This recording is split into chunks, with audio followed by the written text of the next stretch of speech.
EastEnders falls to second place in my soap opera rankings after being number one for 2 months back to back. It falls because the new number one earned the spot for August 2022. But also, I do see a little bit of weaknesses in Chris Clenshaw's show, even though I am still enjoying it overall. But I feel like he tied up some of the stories not so great. Not that they were his stories to begin with, but he still had to tie them up, and I don't know if I liked them. But let's talk about some of the main things happening and the stuff that I do like. The Ben story continues to be one of the main points of the show, and also just including the Mitchell family in general, because nothing says the Mitchell family like bonding over kidnappings and pointing guns at people and threats, but they bond very well with that. Ben was drugged at a club having flashbacks of a rape and ended up kind of, passed out on the trash, which Suki found him and left him there, and then Suki got into some trouble of her own, which we will get to here soon. But, Phil has found out about Ben's rape back in August, and I just want to say I've only watched up till the end of August while I'm recording this video. This probably won't be posted until, a good week into September, but I have not watched any September. So Phil and Sam basically set out on getting revenge on Lewis, the man who raped Ben, kidnap him.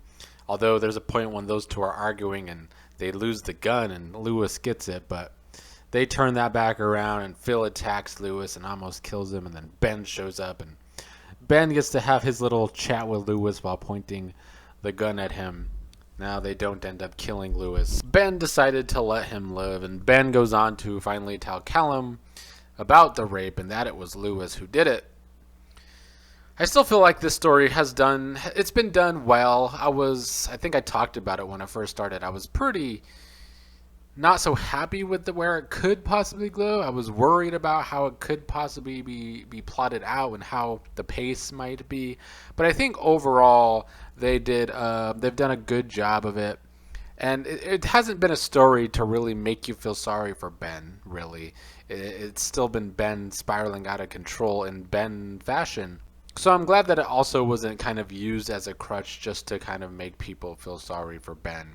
It was more character driven than that, and I appreciate that. I think they did a good job of that. And also on Phil's side of things, the man, when he was in prison, Ravi gets out of prison and he became a big character this month. Another sort of menacing character who is villainous but also kind of has this, it's like he has a hero edge but not really, because of the Suki storyline. So Suki's been trying to get a deal done and she gets sexually harassed while doing it. The man says, I think his name is Ranveer or something to that effect. He was basically wanting to give Suki the deal in return for her having sex with him, and Suki kind of sets him up and isn't going to do the sexual favor that he wants, and is recording him when she invites him to her house to basically blackmail him. But things turn pretty rough, and Suki ends up hitting him, and she thinks she killed him, and he is Ravi's father. Ravi shows up, but when Suki's out of the house, the man wakes up, his father wakes up, and they have a bit of an argument, and Ravi hits him over the head again, which basically finishes him off. And Ravi we're getting the story where he's like allegedly trying to help Suki, but he's deleting the evidence of what actually happened, and he is almost kind of it's kind of a way to control Suki, honestly, the way Ravi has been doing this, which is why he is definitely still a menacing character. We have not really seen Suki, or at least I have not, since I've started watching EastEnders again, and I haven't seen a lot of early Suki on the show. But we're seeing a different side of Suki, who is more vulnerable and not the hard ass, always trying to get her way type of character that she has been. She's more vulnerable here with this storyline, and Ravi's kind of taking advantage of that. I like the story so far, but I'm going to need to see it be written well in order to keep liking it. It's another one of those stories similar to the Ben's rape story, where it could go a lot of directions that I might not agree with. It's also divided Kira and Suki even more than they already were. They've been having problems as mother and son here for a while. Kirat's been fitting in well with the Slaters though, and Jean. I've enjoyed seeing Kirat and kind of seeing him help the Slaters. It's a good story for Kirat. It fits the character very well. We've also seen more of Mitch's family, another family I'm enjoying.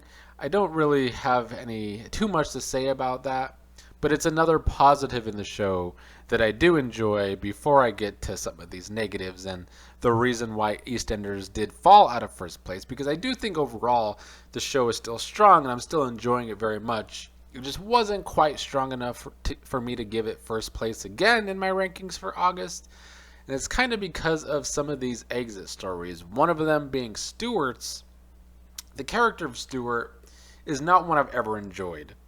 And to see him kind of be this asshole time and time again for several months now, and we get it, he went through cancer and he's going through depression, and he's not connecting with the baby he and Rainey tried to adopt.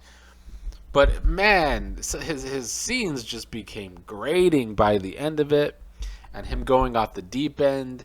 I mean, I really feel like he should have been arrested, but they kind of gave a more of a hopeful ending for him and Rainey, and I don't really know if I liked it.